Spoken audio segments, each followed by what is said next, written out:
Puji nama Tuhan, Shalom, selamat pagi. Kita boleh bertemu kembali di dalam kasih setia Tuhan. Di pagi hari ini kita bertemu kembali. Kita mau belajar satu kebenaran firman Tuhan. Sebelumnya kita mau berdoa terlebih dahulu. Bapa kami dalam surga, kami mengucap syukur buat segala kebaikan dan pertolongan Tuhan yang Tuhan berikan kepada kami pada hari ini, di mana kami menikmati kasih setia yang baru yang Tuhan berikan kepada kami. Sebelum kami melakukan segala aktivitas kami boleh belajar kebenaran firman Tuhan untuk menuntun dalam kehidupan kami.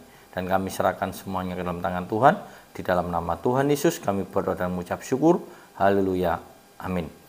Puji nama Tuhan. Di pagi hari ini kita mau belajar satu kebenaran firman Tuhan di dalam Yeskiel pasal yang ke-26.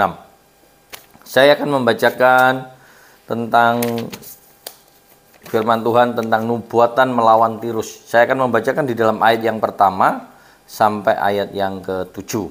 Dikatakan demikian, pada tahun ke-11 dalam bulan yang tertentu pada tanggal 1 bulan itu datanglah firman Tuhan kepadaku, "Hai anak manusia, oleh karena Tirus berkata mengenai Yerusalem, syukur, sudah rusak pintu gerbang bangsa-bangsa itu, ia akan beralih kepadaku sehingga aku menjadi penuh, tetapi ia menjadi reruntuhan. Oleh sebab itu, beginilah firman Tuhan Allah, lihat, aku akan menjadi lawanmu. Hai Tirus, aku akan menyuruh bangkit banyak bangsa melawan engkau seperti lautan menimbun gelombang-gelombangnya. Mereka akan memusnahkan tembok-tembok Tirus untuk meruntuhkan menara-menaranya. Debu tanah akan kau buang sampai bersih, daripada akan kujadikan dia gunung batu yang gundul." Ya, puji nama Tuhan. Di sini kita mau belajar tentang kesombongan bangsa Tirus. Kalau kita melihat di sini betapa sombongnya bangsa Tirus kepada bangsa Israel, di mana dikatakan di dalam ayat yang kedua, "Hai anak manusia, oleh karena Tirus berkata mengenai Yerusalem, syukur, sudah rusak pintu gerbang bangsa-bangsa." Kita tahu bangsa Tirus adalah bangsa yang ada di pesisir pantai, terkenal dengan bangsa yang menguasai lautan. Ketika dia melihat bangsa Israel mengalami kerusakan atau mengalami kehancuran, maka dia mengatakan syukur. Syukur di sini mempunyai arti bahwa menghina atas kehancuran bangsa Israel. Nah, di sini kita bisa melihat bahwa melalui kesombongan ini bangsa Tirus mengejek dan dia berkata bahwa tidak ada lagi bangsa yang menjadi saingannya. Mungkin kita juga pernah berpikir demikian kalau ada teman kita yang tersingkir atau teman kita yang mungkin dalam pergumulan lalu kita berkata syukur.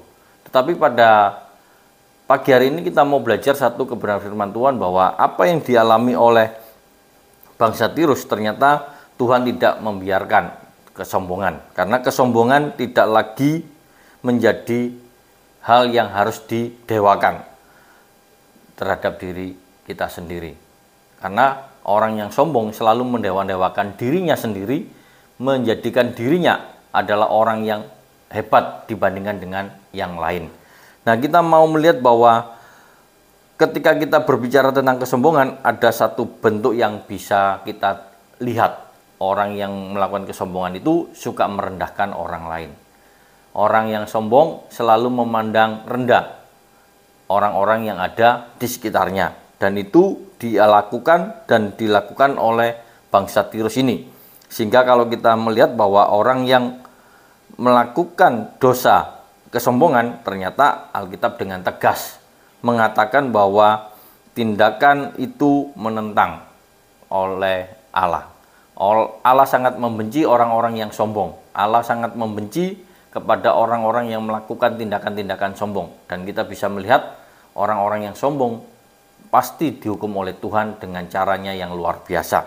Nah, di sini kita bisa melihat apa bentuk kesombongan, yaitu yang kita lihat tadi di sini yang dilakukan oleh Tirus adalah menghina kehancuran umat Tuhan, lalu mereka menjadi serakah, dan itulah yang dilakukan oleh Tirus.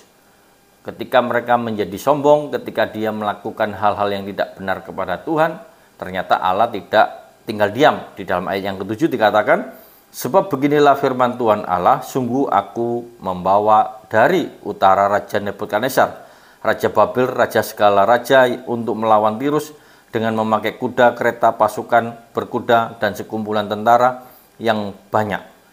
Jadi kalau kita lihat ternyata Tirus dihancurkan oleh Nebukadnezar. Tuhan tidak segan-segan mengutus bangsa Babel untuk menghancurkan Tirus dengan segala apa yang dia miliki, yaitu segala tentaranya yang dikerahkan, dan kita bisa melihat itulah tindakan yang Tuhan tunjukkan untuk menghancurkan kesombongan Tirus. Lalu kalau kita memperhatikan di sini bahwa dari akibat kesombongan bangsa Tirus, Tuhan sudah memberikan hukuman menaklukkan Tirus melalui Raja Nebukadnezar. Tuhan menghukum dan menyeret bangsa Tirus sampai paling bawah di bumi. Kalau kita membaca di dalam ayat yang ke-20, maka aku akan menurunkan engkau supaya engkau bersama-sama di sana dengan orang-orang yang turun ke liang kubur kepada bangsa dahulu kala. Dan aku akan membuat engkau tinggal di bumi yang paling bawah seperti reruntuhan dahulu kala bersama dengan orang-orang yang turun ke liang kubur, supaya engkau jangan lagi didiami orang dan jangan tampil lagi di negeri orang-orang hidup. Betapa luar biasanya ketika Tuhan menghukum orang yang sombong. Orang yang meninggikan hatinya, meninggikan dirinya, ternyata diruntuhkan, diturunkan oleh Tuhan sedemikian rupa. Oleh karena itu kita bisa belajar bahwa kesombongan membuat manusia angkuh dan serakah. Tidak lupa biasanya mereka juga melakukan melalui sikap-sikapnya yang takabur. Karena itu ketika kita lihat orang yang ingin menguasai sesuatu, pasti dia akan mengalami hukuman yang luar biasa. Kita juga pernah lihat contohnya seperti Adolf Hitler yang mempunyai ambisi dan keangkuhan yang membuat dia mengalami kehancuran total. Semua yang dilakukan orang-orang yang sombong itu diruntuhkan oleh Tuhan dan diturunkan sampai ke dunia orang mati. Ketika Herodes mengaku ini suara Tuhan, saat itu dia juga ditampar oleh malaikat Tuhan. Ini adalah satu gambaran bahwa orang yang sombong itu sangat dibenci oleh Tuhan. Karena itu kita boleh belajar dari apa yang kita baca di pagi hari ini di dalam Yeskiel pasal 26 ini, bahwa kesombongan itu tidak akan membuat kita sejahtera, kesombongan itu tidak akan lebih membawa kita lebih tinggi, karena kita bisa tinggi, kita bisa dinaikkan derajat kita oleh karena Tuhan saja. Di pagi hari ini kita boleh belajar, karena itu kita mau belajar menjauhi kesombongan yang ada dalam diri kita. Yang penting kita harus melakukan dengan sikap yang sadar, memiliki kerendahan hati di dalam hati kita, dengan sadar untuk kita lakukan dengan sungguh-sungguh. Itulah yang bisa menjauhkan kita dari kesombongan, supaya kita tidak memperoleh hukuman dari Tuhan. Dan kita tahu malaikat Tuhan yang jatuh adalah dia memiliki keinginan menyamai Allah. Karena itu kita mau belajar dari firman Tuhan ini untuk tidak sombong. Apa yang sudah Tuhan percayakan di dalam diri kita, kedudukan, kesuksesan, dan berkat yang Tuhan berikan, biarlah kita pakai untuk kemuliaan dan kebesaran nama Tuhan.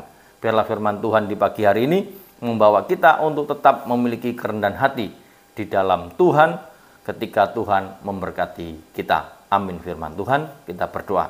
Terima kasih Tuhan buat kebenaran firman Tuhan pada pagi hari ini. Biarlah firman Tuhan mengajarkan kepada kami untuk selalu rendah hati, dan kami tahu bahwa kesombongan adalah hal yang Tuhan benci di dalam kehidupan kami sebagai anak-anak Tuhan.